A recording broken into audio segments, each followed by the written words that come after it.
Every human birth is unique. The capacity to understand is inbuilt. One can think of why me, the problems, especially in living, makes one think.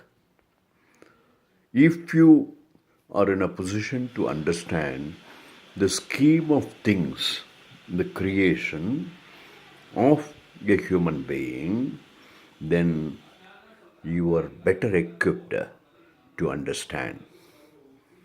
Therefore, I would like to share some of the facts. The, the entire Srishti, the creation, is managed by ISVARA's laws, and the laws are managed by the order, ISVARA's order.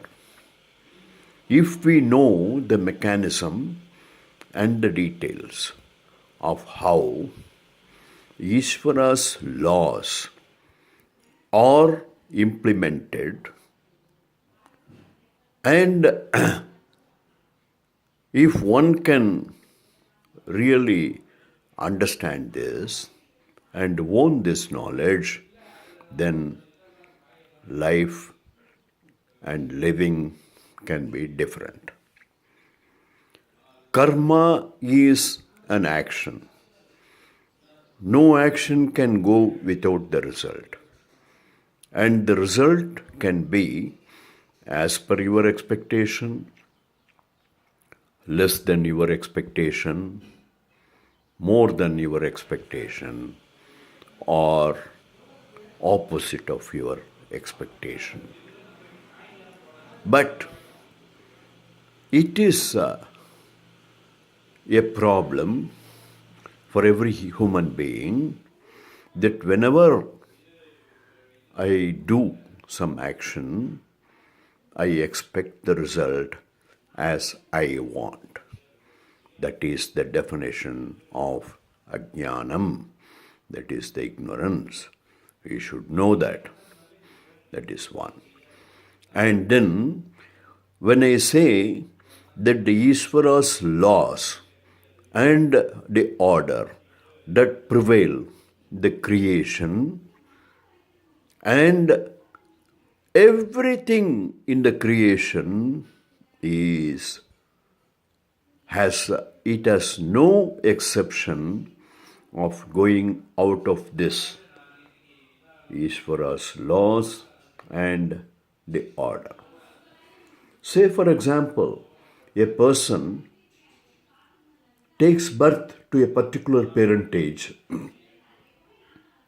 It is all mind-boggling to if one thinks and understands why one should take birth to a particular parentage in a particular place and then particular childhood experience and the living experience, pain and pleasure in this body-mind-sense complex, and bugged with the desires and the effort to fulfill the desire and expectations, disappointments, and so many things.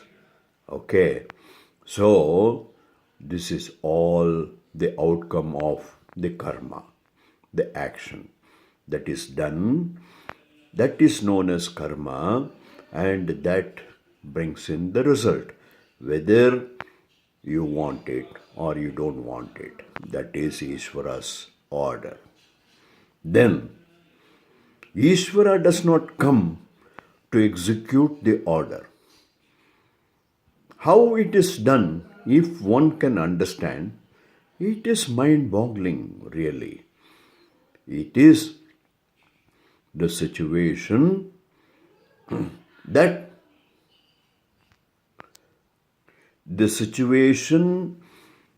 that you are placed in living, which fructifies the result of your action. Thereby, it is not the Lord that comes directly to bestow and shower the blessings to you, nor he comes in the form of somebody in a in an unimaginable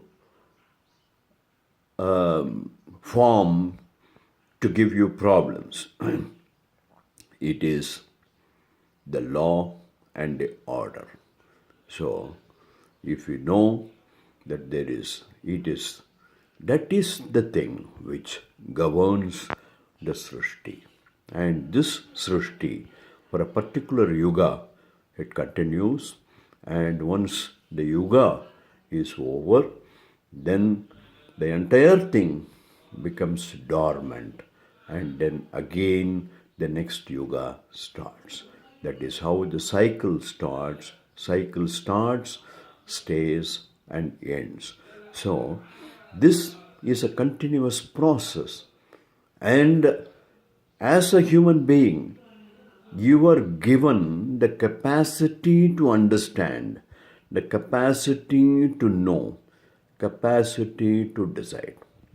Therefore, if one by maturity understands that I don't want to go through the problems in living, and then there is a way out, and that is the knowledge of Atma, Brahma, and that is dealt with by our Shastra, that is the Vedas, and the end portion of the Veda deals with this specifically.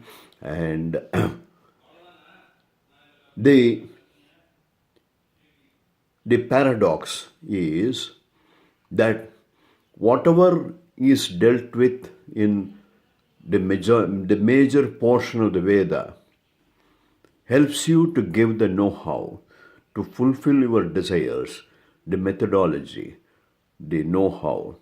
And if one can do that as per Isvara's laws, it will fructify.